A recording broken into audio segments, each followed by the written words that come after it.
Quand Anna tombe enceinte de son deuxième enfant, elle est socialement à la dérive. Pas de logement, pas d'argent ni de soutien familial, elle décide d'avorter. Une militante anti-IVG lui propose alors de résoudre ses problèmes matériels à la condition qu'Anna revienne sur sa décision. Je leur ai dit que je n'avais pas d'autre choix. Où trouver de l'argent pour élever un deuxième enfant? Son père l'a rejeté.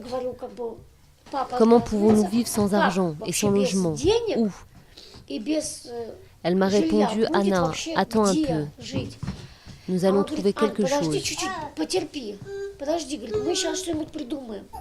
Aujourd'hui, Anna vit avec ses deux enfants dans ce foyer de Moscou, ouvert en 2012 par des militants anti-avortement. Ici, au nom des valeurs orthodoxes et patriotiques, on fournit gîtes et couverts à une dizaine de mères et futures mères.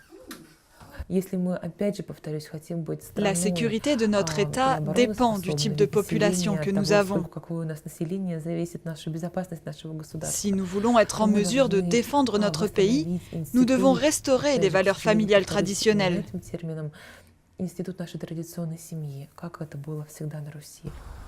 L'an dernier, les parlementaires conservateurs ont proposé de retirer l'IVG de la liste des soins remboursés par l'assurance médicale publique. Le projet de loi n'a pas été adopté, mais la puissance grandissante du lobby anti-avortement inquiète les féministes. La prévention de l'avortement, au sens où l'entendent certains fonctionnaires, c'est-à-dire convaincre la femme de ne pas avorter et l'obliger à conserver un enfant non désiré, s'apparente à de la torture.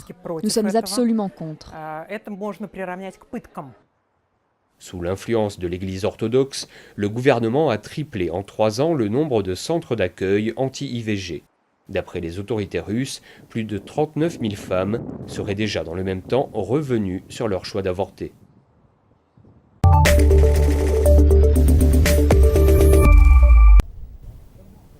C'est le plus ancien barrage du Brésil, devenu en quelques mois un cimetière de tortues. 5 ans qu'il ne pleut pas assez dans le nord-est du pays. Il y avait l'équivalent de 50 000 piscines olympiques ici. Aujourd'hui, plus une goutte d'eau dans le barrage du Cedro.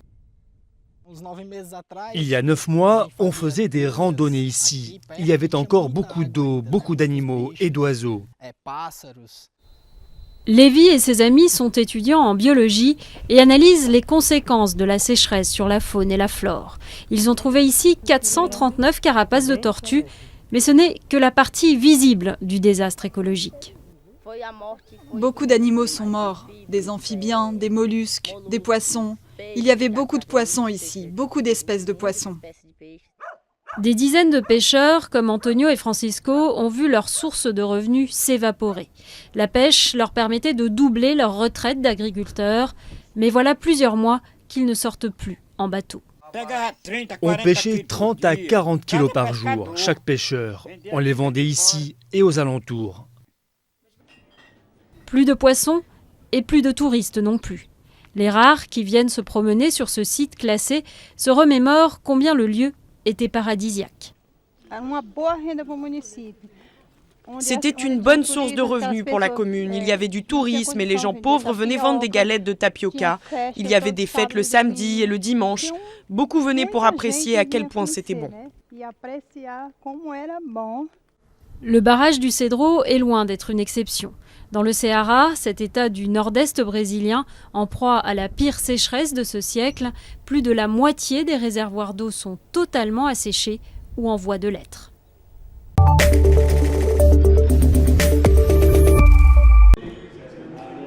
Des portes ouvertes, des détenus qui circulent librement. Certains nettoient leurs cellules avec minutie, des scènes peu habituelles en prison. Le centre pénitentiaire de Mont-de-Marsan est un établissement pilote en France. Depuis 2 ans, il teste le module respect. Le détenu, volontaire, doit suivre un ensemble de règles strictes. En contrepartie, il bénéficie d'une plus grande autonomie. Ici, au moins, j'ai l'impression qu'on est plus humanisé. On n'est pas enfermé quasiment H24 en cellule, ça fait moins chenil. Une meilleure détention, une meilleure liberté. On est autonome au niveau de notre personnalité, comme si on était dans le civil. Les règles sont simples mais draconiennes, se lever à 7 heures, avoir une bonne hygiène et participer à 25 heures d'activité tout en respectant co-détenus et surveillants. Au moindre écart, comme la possession d'un téléphone portable par exemple, une commission peut décider l'exclusion du programme. Une rigueur qui semble fonctionner. Au sein de la prison, la différence saute aux yeux entre le bâtiment classique et le bâtiment respect. Aucun détritus ne jonche le sol. Plus surprenant même, une odeur de crêpes flotte dans les couloirs. Des détenus cuisinent pour les plus démunis. Ça change la responsabilisation des personnes détenues en fait. Elles deviennent actrices de leur détention et la subissent moins. Si une personne détenue a des dons particuliers dans un domaine spécifique, elle va faire partager cette activité à d'autres personnes détenues par exemple. C'est le cas notamment de Christophe. Il dispense depuis quelque temps des cours d'arts martiaux à ses co-détenus. Une initiative saluée par la commission de discipline. On tenait à vous féliciter parce que c'est quand même rare que des détenus s'impliquent autant et puissent nous fournir des activités de leur propre initiative. L'enfermement classique, ce quadragénaire l'a vécu il y a longtemps et pour rien au monde, il ne voudrait y retourner. Le rapport avec les autres est moins conflictuel, il y a beaucoup moins d'agressivité.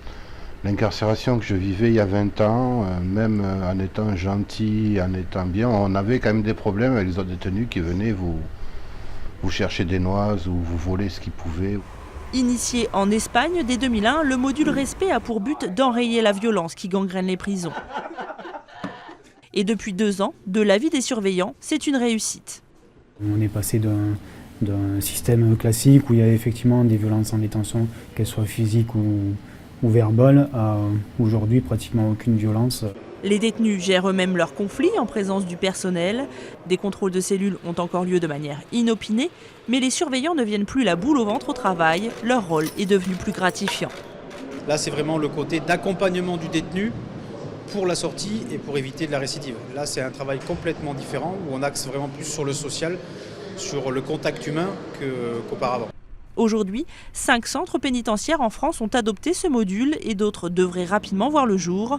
En plus de diminuer la violence, ce dispositif aurait également des effets positifs sur la réinsertion. Même si aucune statistique n'existe en France de mémoire de surveillants, ici, seuls 2 détenus ayant suivi le module Respect auraient récidivé depuis 2 ans.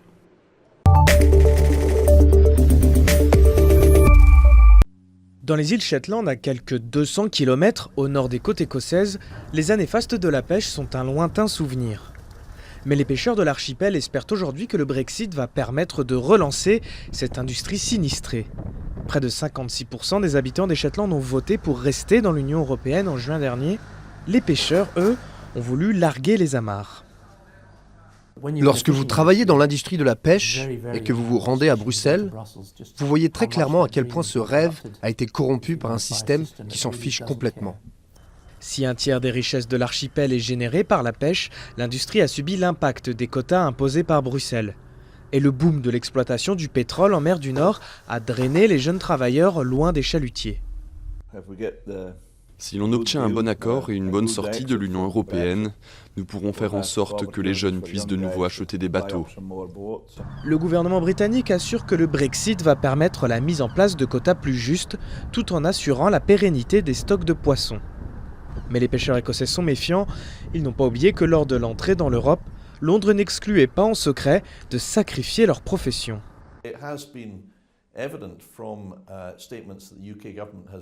Lorsqu'on voit les déclarations du gouvernement britannique ces dernières semaines, il est évident qu'ils sont à nouveau prêts à abandonner l'accès à ces eaux à l'Espagne et à d'autres pays pour négocier les termes du Brexit. S'il est difficile de savoir précisément quelle recette Theresa May compte mettre en œuvre pour réussir son Brexit, les pêcheurs des Shetland redoutent aujourd'hui que le résultat final ne leur laisse un goût amer.